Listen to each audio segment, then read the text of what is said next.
Okay, so it is a gorgeous Friday morning. It's Good Friday, so Easter bank holiday weekend for us here in Britain, and we can't be staying inside.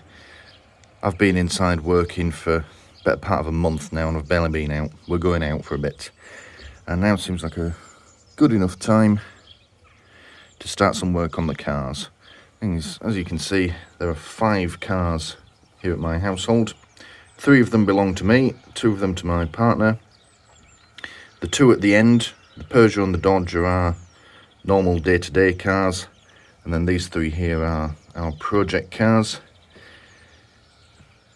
Admittedly, they've all been neglected for quite some time. We just haven't had the time, the money, or the weather to be outdoors working on these. But I now have the time and the weather, although not necessarily the money. Thanks, Boris. Start having a go at them. So, first order of the day, the Mazda. It's developed a massive coolant leak. As an old mechanic friend of mine used to say, "It's pissing out, Stuart." So yeah, that's what we're going to do. So let's go close and have a bit of a look. Here the old girl is. Now, it is coming somewhere down there. That is the thermostat housing, if you want to be exact. Now, I'm fairly sure, if we look in here, there's a pipe coming off the bottom of it, right there. And there's a T-junction going into it. I think it's coming out of that T-junction, but we don't know. So we're going to have to take it apart. Now, I could just go ahead and order a new thermostat and housing and get all that, and I'd probably fix it. But we're going to start taking it apart first, just to double check. So we need to start getting all this off, then we can get to that. Quick perusal of it this morning. It looks like the only tools we should need are a simple socket set, and of course some spare parts and coolant and such like. So yeah, let's get it apart and let's see what we can see.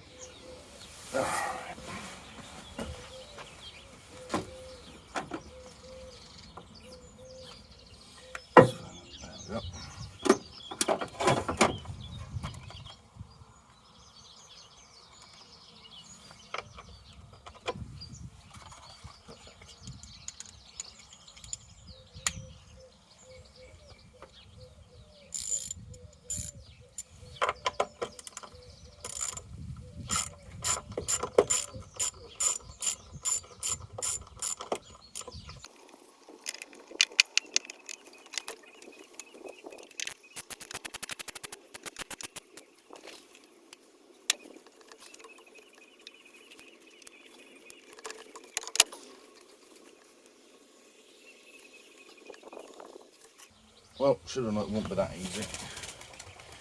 Undo the clip, and the thing still won't fucking budge.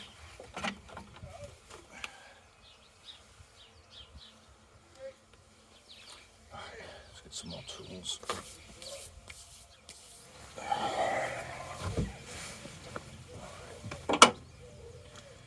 Let's try and get hold of this clip properly first.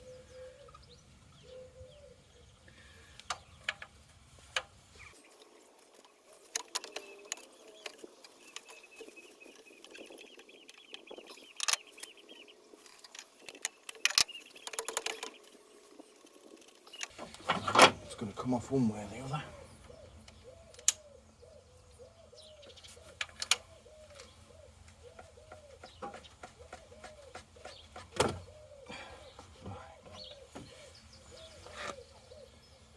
That'll have to do.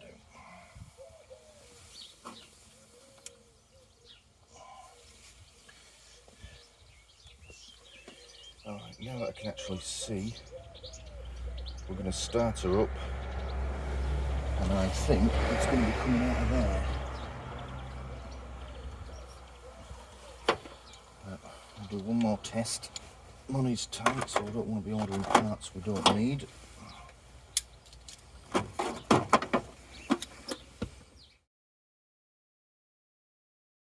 And as is oh so often the case, whenever I attempt something like this, the universe finds a way to slow me down. Battery's flat, proper flat. So yeah, that's a good couple of hours lost by the looks of it. There was no life in it whatsoever. I suppose it's my own fault for leaving it stood for over a month. Never mind. So yeah. Alright, well, I need some breakfast. I haven't had any yet. We're out of coffee, so I'm going to go out and get some. We'll see what this looks like when I get back. Okay, right, let's give it a go. I've been out, got myself a coffee and some AA batteries. That still says charging, but if it can have enough in it just to start the engine, then we can get on. So we'll unplug that. Let's go around the front and see if we can get the old girl going. It's been an hour. Kind of hoping this can... Being Good Friday, everywhere shuts at 2, so I'm kind of keen to get on. That's looking better. All the dashboard was flickering last time I tried this. Not quite. That's frustrating. Alright, we'll give it a bit longer. See, this is why I'm glad I checked. All I've done, I haven't even started the engine. I've just filled up the coolant bottle in preparation for starting it up. And there's our leak. That's not the thermostat. I thought it was going to be coming out of this bit, specifically this T-junction here. But apparently not. It appears that is our leak down there. So now we've got to figure out how we get to that and how we fix it.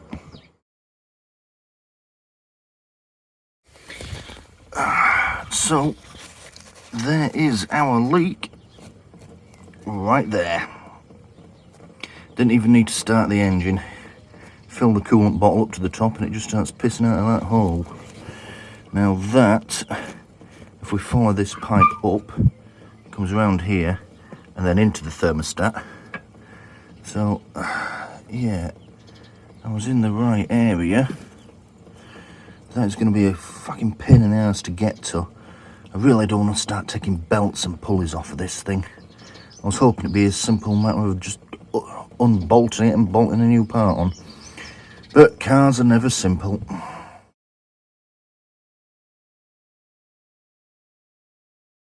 Have to say, at the moment, Haynes, you're letting me down. I've always sworn by Haynes manuals. I've got quite a few of them for various cars that I've owned, and I've always found them to be really quite useful. I know people in the trade, mechanics, like to take the piss about people that buy them, but you know what, fuck you.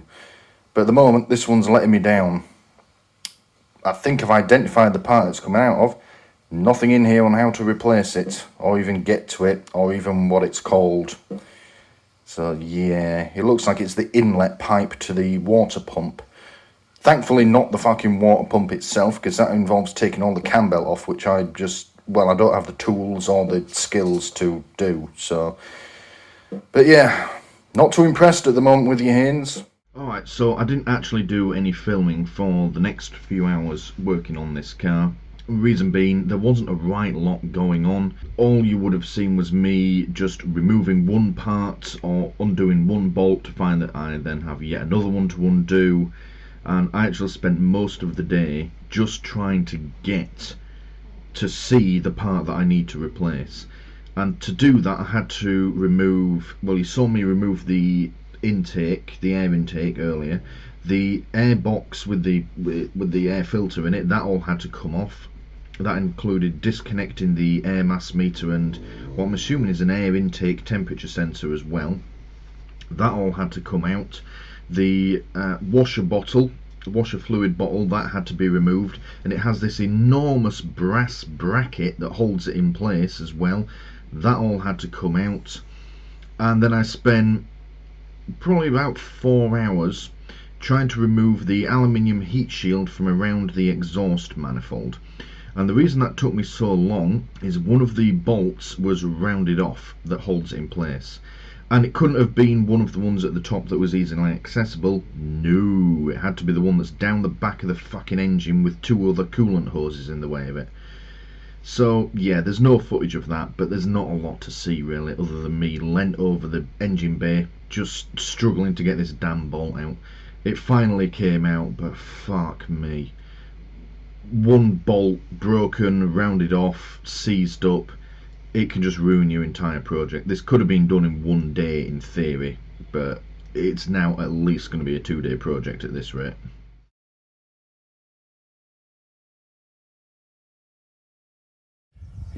This is the position the dog has taken up to watch me work.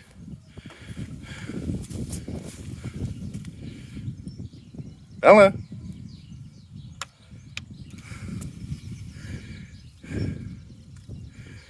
Problem is, I'd love to have her out in the garden with me, but she'll just fuck off. But she's also desperate to be with me. Dogs are fun, sometimes.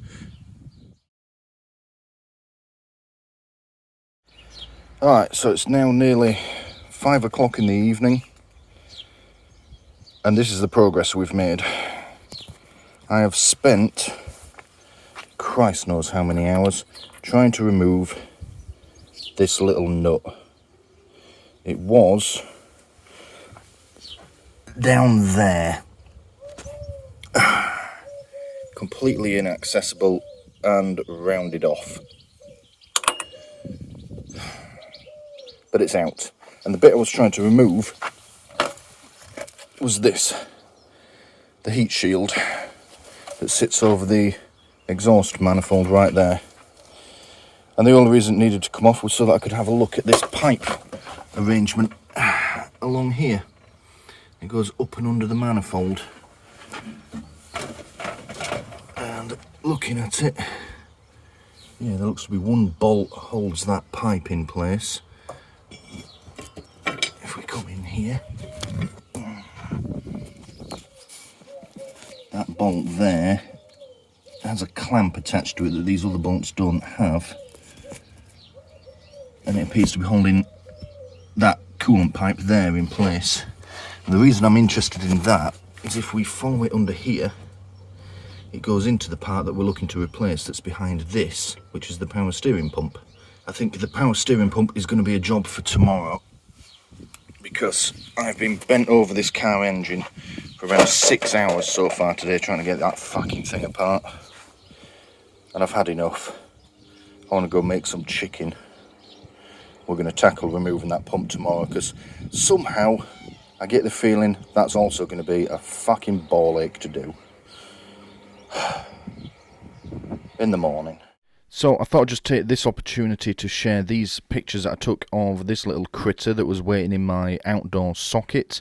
I found him, or her, don't know, when I went to disconnect the battery charger. The battery was fully charged. It was about 9 o'clock at night.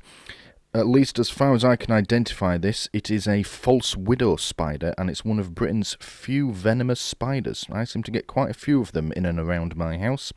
So I'll leave a link in the description if you want to know more about them. Okay, so it's now the following day.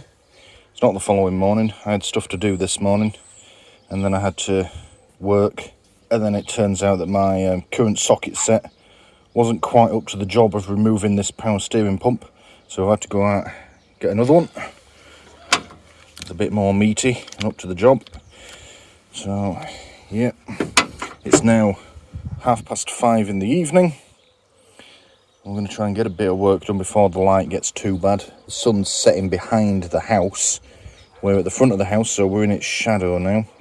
It's unfortunate, but never mind. But yeah, quick recap of yesterday. So we found the leak, and to get to the leak we've had to remove the air intake, or the intake pipe, or ducting, whatever you want to call it, the air box that was there. The washer bottle has had to be removed.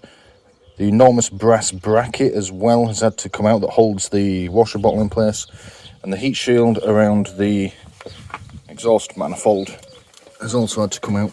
So that's still connected to its like pipe work and wiring, just so I can move it out of the way. But yeah, and then that's had to come out as well. So we're going to have a quick go, because this is the last thing we need to do in theory to get to the offending part, is remove the bolts. So there's a bolt there, and there's one through this gap here in the pulley. We loosen those, and then we supposedly slacken this off, and it will slacken this belt, and then it will allow us to remove the pump. At least that's what the instructions say. Somehow I don't think it's going to be that easy. But we don't actually need to completely take it away. These pipes here are rubber and therefore flexible. So I'm hoping to be able to just take it off the belt and off its mounting bracket and move it out of the way, because I don't want to be taking all this pipework off, because then it introduces air and I'll have to start bleeding the power steering system, and that seems like just even more of a pain in the arse. So yeah, we're going to undo these bolts and then see where we go from there. Somehow I get the feeling something's going to go wrong. Start this top one, because why not?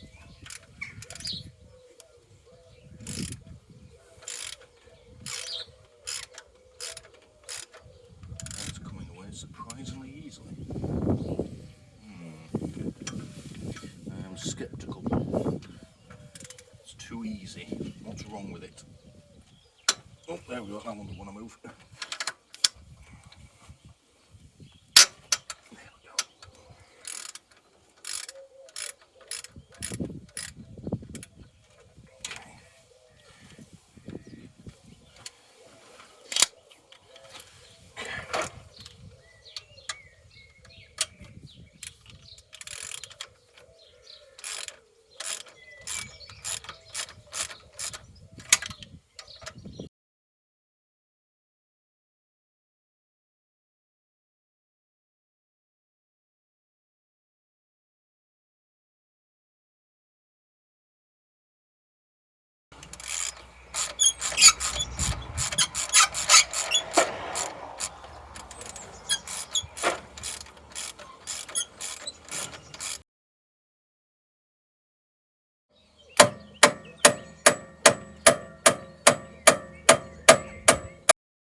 Alright.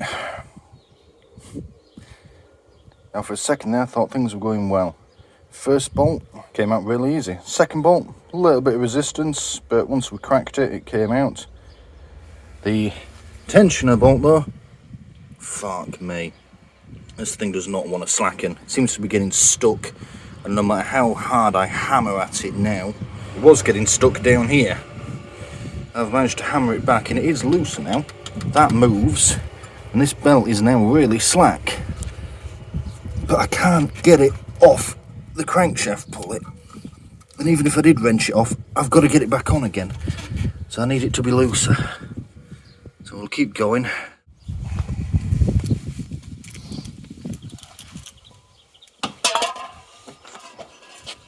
Oh, that's fucked up.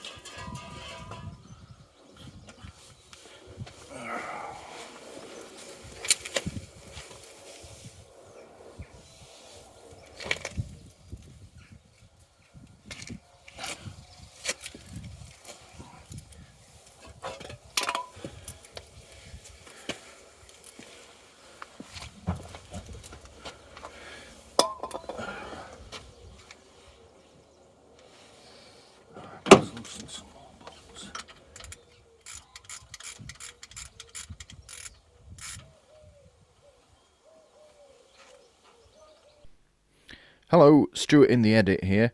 Now I've just slowed this section down. It's about a second's worth. I've slowed down to 1% so that you can have a good look. You'll notice my fabulous beard and slightly long hair in this shot. Now, I was conscious of this whilst I was working on the car, and that is that as I'm getting close to it, my hair and beard were occasionally touching certain components. Now, I was absolutely certain that nothing on this engine was going to start moving. That includes the cooling fan at the front and the engine itself. So I was perfectly safe and comfortable working this way. However, I did think it was a good idea to just point out that if you are working on it, or rather on your own car, not on my car, and you are a fabulously sexy beast such as myself with a full beard and a bit of hair on your head, do please be careful. If something starts spinning or if the engine's already running whilst you're checking something and you get your hair stuck in it, or worse, your beard stuck in it, it will probably rip your face off. It can destroy your entire face.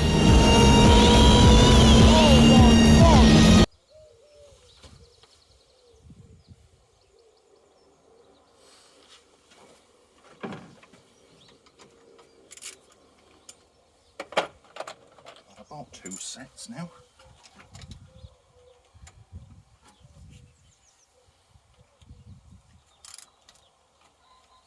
Let's just slacken that off. See if it will allow. There we go, that's much looser. That's how it's supposed to be.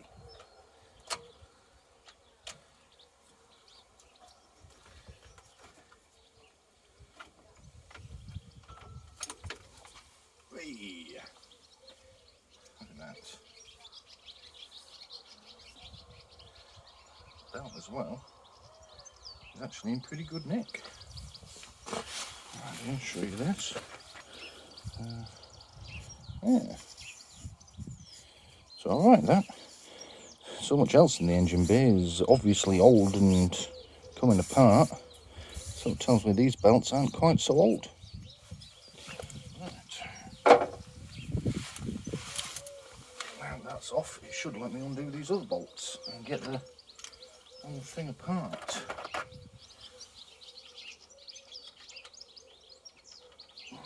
Size, I keep forgetting which size it is.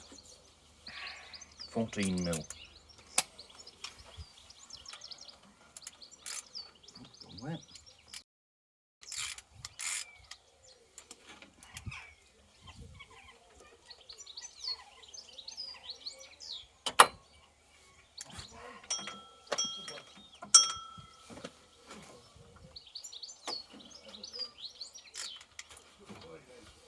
For God's sake, need me spanners now.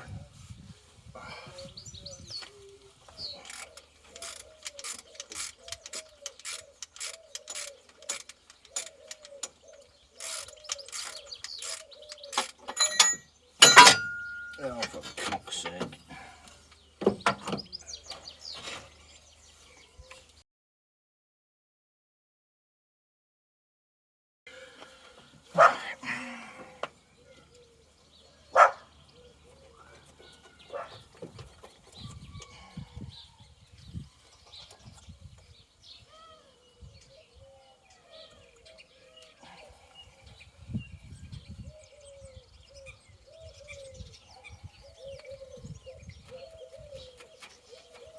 Come on, out we go. There we go. Right.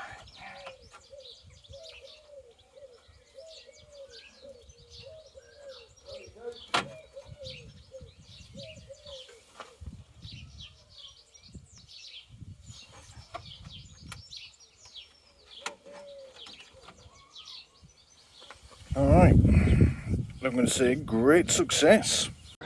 Great success. It's off, and it's taken about 40-50 minutes. Not bad. It doesn't come as far away as I was hoping. I was hoping to be able to just stick it out of the way here, but yeah, it's out of the way. I've just tied it up with some string here, because otherwise it just drops down there and ends up hanging by this wire, which goes into the top, which is less than ideal. So we'll just leave it there so that there's no tension on any of these parts. They're just out of the way. And we come down here, and there is the offending part. That little silvery bit of jewel pipe there. needs to come out, but we can now get to it. And you can see one bolt there, nice and easy to access. The other, yep, is under there. That wire can just be pushed out of the way. Should be able to get in there. And that looks to be all that's holding it on as well. Here we have a little pipe clamp. That should come away easily. And then another one on that larger pipe there. The only one I'm a little concerned about is this metal one here. Now, what's weird is looking at these bits brand new, you get just this bit. This appears to be separate or not included. But the second-hand ones include this bit. So I don't know how easy this is to remove. I would like to only get this bit because otherwise I've got to try and get this pipe out, and it goes around under there behind the exhaust manifold, which is another pain in the ass. That ain't coming off, not in a million fucking years. But we've got there. Finally some progress. I am just, before I sack it off for the night, going to see how easy those two main bolts are to remove. Hopefully our luck holds out and they come straight out. I think realistically they're going to be fucked.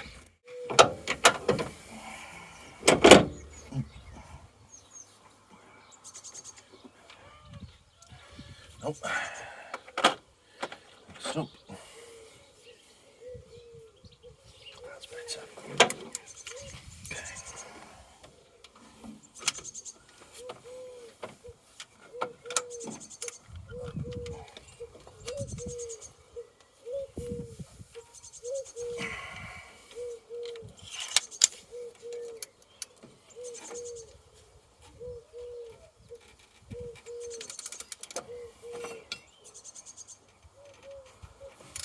Well, it's coming. It's resisting, but it is coming out. I'm amazed. Absolutely fucking amazed. Look at that. A little bit of oil come with it. I suppose that's to be expected. We are now, cam belt is behind here.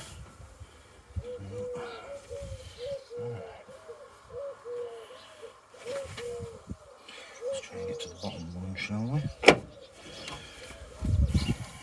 This one's a little less accessible. Still should be easy enough. There we go.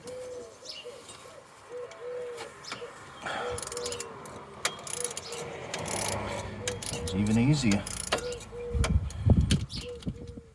I suspect witchcraft is at play. It's not quite finger tight yet though.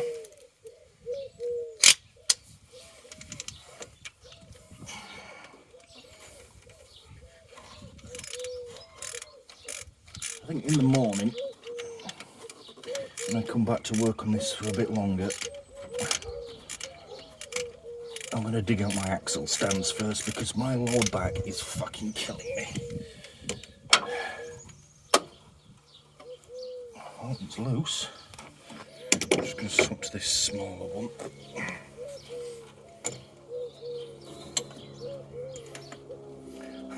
I've lost the bolt now. There it is. Christ's sake. We're so fucking close.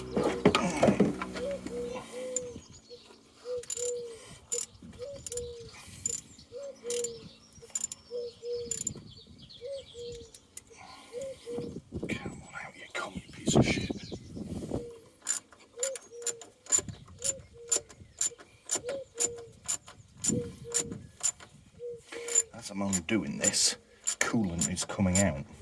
Well, it's not really coolant anymore, it's just water, but liquid is coming out, which bodes well. How long is this bloody bolt? There it is. There we go.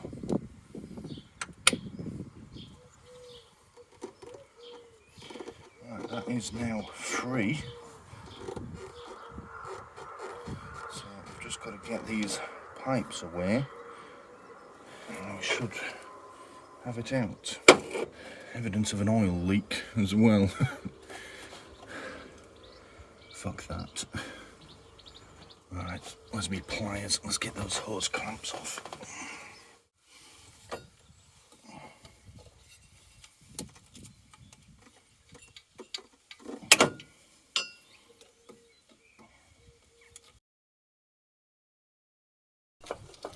Strictly speaking, this isn't quite the correct technique, but never mind.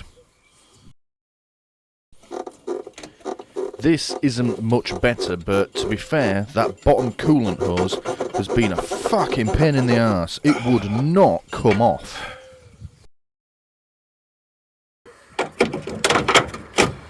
This calls for some more hammering.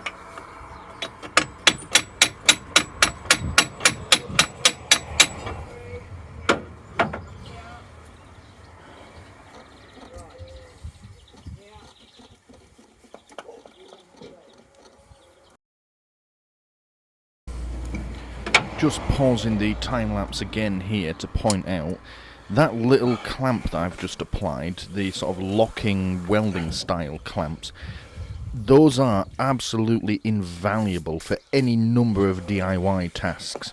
Not just working on cars, but I've used them around the house as well in various DIY projects, super gluing things. I actually used that very clamp that you see there to remove the rounded off bolt on the exhaust heat shield earlier in the video. I've got a larger one somewhere.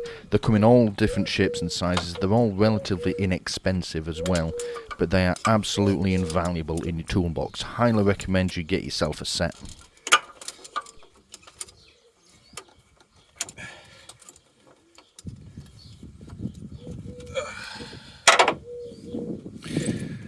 So this goes on this smaller little bit of hose. It's basically just rusted away. All I did was pull on it with a pair of pliers and it's come completely off. Yeah. So once again we're in a situation where all the fucking bolts are removed and it still doesn't want to come out. That clamp's just keeping this clamp loose. None of that hose wants to come out anyway. This bit of pipe in here doesn't want to come off. Beginning to lose me back with this for today. Yeah, I've got a lovely chicken stew in the slow cooker. It's calling my name. We're going to leave that there. We're down to 10% battery. We're starting to lose the light. I'm going to call it a day. Alright, quick roundup of the day's progress before we call it a night. Go inside, get cleaned up, and have some chicken broth. It's been in the slow cooker for a better part of 24 hours now. Actually quite impressed with the progress that we've made today. I feel like we've made more progress in the 1 hour this evening than I did all day yesterday. But yeah, power steering pump is off. The bolts are out of the part that we need to remove. Although I can't actually remove it because the two coolant hoses don't want to come off. I'm getting very tempted to just cut them and order new ones. I'm going to see how much they are before I do that. If they're a couple of quid, they're getting chopped. I am going to chop the shit out of you. And then I can't seem to separate it from that metal hose. So we're going to do a bit of research on what we're doing wrong there. Maybe I'm just not pulling hard enough. Maybe once it's on, it's not meant to come off again. Who knows? But then again, why would they sell brand new ones without that extra bit of piping? There must be a way to get it off. So we'll do some research on that. But I'm happy with it for tonight. Like I say, barely an hour's worth of work done on this. We've made, well, I feel like we've made more progress than I did all day yesterday. Let's go inside, get cleaned up, get some grub, and we'll tackle this bright-eyed and bushy-tailed in the morning.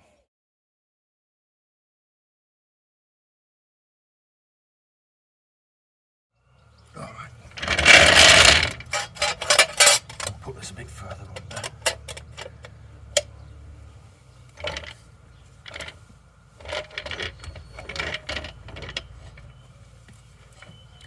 Get right under the actual chassis. Perfectly safe place to jack it.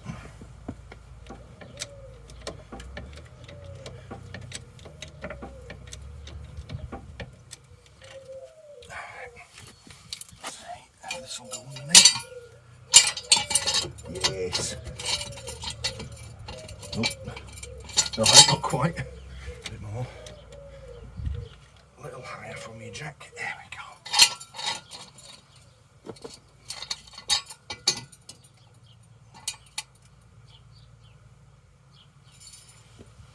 Right. Now I've got to do this very gently, so I quickly dropped it earlier.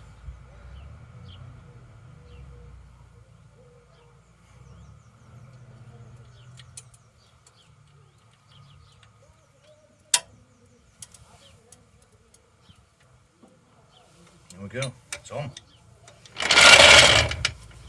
Alright, let's do the other side. Right, let's get the second one under. Now, important thing to note, the car as it is at the moment, it's not in a very stable position. The reason being, with one side up, the only bit of the handbrake really is on that wheel. The only bit that's actually doing anything, because the other wheel's barely touching the ground. So the only thing stopping this rolling is the axle stand itself, which shouldn't be relied upon, and one handbrake, one side of the handbrake. Now, this vehicle does have a centre point. You can jack it up by the front subframe, which would lift the front up evenly and keep both back wheels on the ground. The only problem with that is the car's so low down that I can't get the trolley jack under it and still be able to pump it with the handle. So you've only got about that much space, so you can't, I couldn't do it. I tried it off camera. So we have to do it this way, jack it up one side at a time. So yeah, and I did say don't use one stand at a time, so I'll have to be quick with this. But yeah, this is probably the most dangerous part of using these. If you are able to jack the car up from the middle, so it raises either end up evenly, then do that. But unfortunately in this instance we couldn't. So let's be quick about this. And the other thing is, as I now lift this side up, we're decreasing the effectiveness of the one remaining handbrake. When we are increasing the effectiveness of the other side at the same time, but you still need to be quite careful. And chocks ain't going to work either, because we're lifting the wheel up, so even if I'd put the chocks down first, it wouldn't have made any difference because we're decreasing the effectiveness of those as well. So fortunately I'm at the side of the car, so if it does fall off, it's only going to go that way, and it's only about 6 inches from the front of the Mini, so it's not going to go anywhere other than just bumper to bumper with the Mini. But obviously your situation may vary, so let's get this in place.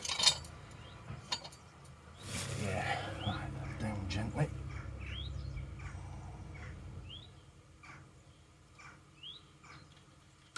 Ooh. There we go.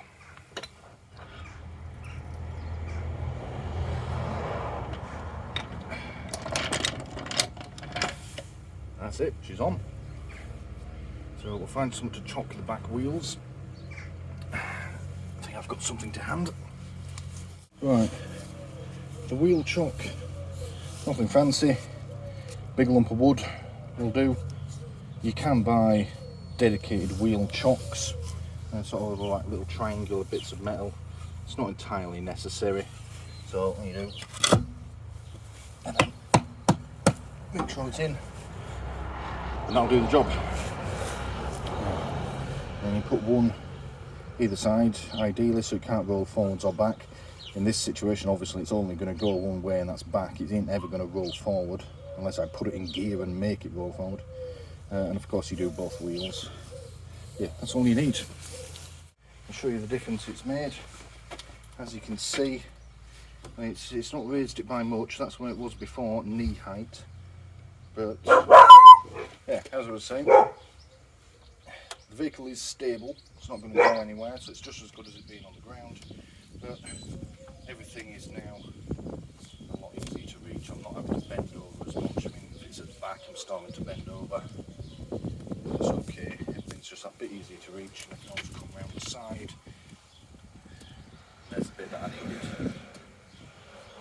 And of course, we're only on the lowest setting of these axle stands, so it could go even higher if needed, but I don't know if I'm going to gain much really. I mean, it could bring it up to here, but I've still got to bend over that distance, so that's a good height. And if I wanted to, oh, right now, Bella, good go. Yeah, I could still comfortably get underneath if I wanted to access anything underneath the car. Like I do want to do an oil change on this at some point. So, yeah.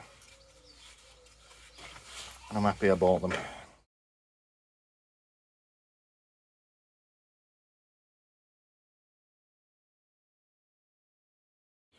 Alright, so the offending part is off. And now, that took a lot longer than I thought it was gonna. Eventually we got it off. I did want to try and separate this pipe part from this bit, because it's this part that's actually leaking, but I don't think they're meant to come apart once you've pressed them together. But yeah, I managed to get it all off. I had another bolt nicely seized up that was right down there, but a bit penetrating spray and a bit of patience and it came off. And then we eventually got bottom radiator hose to come away, just a bit of work on the clip. It's down there now. Yeah, a bit of work on the clip to get it well out of the way and twisting it backwards and forwards. Eventually it just sort of cracked almost. Just so you know, unseizing it from this, because Christ knows how long it's actually been stuck on the end of there. So yeah, we did that. That came off fairly easily, and then that gave me much more flexibility with this part completely unbolted to get hold of this little thermostat hose here. A bit of twisting force and that's come right off. I still might just renew that hose anyway, because it's looking a bit worse for wear on the end. But it is off. So I'd say that's probably the halfway point now. We're at the bit where we need parts and then it needs to start going back together. Now, the leak, after all that, was that tiny little hole that you can see there. All of this work, that tiny little hole, and you can see it's just corroded through this pipe. Clearly this bit that we're looking at now is a different material to this, because that looks to be okay, a bit of surface corrosion, and then this bit's rusty as fuck. You can see the end as well, it's all a bit broken up. So yeah, that's remains of the gasket still stuck to it. That's just gone brittle and breaks up as well, so we'll get a new gasket. I'm a little concerned about the corrosion that's in there, and this gunk, this yellowy gunk. It has a similar consistency to earwax.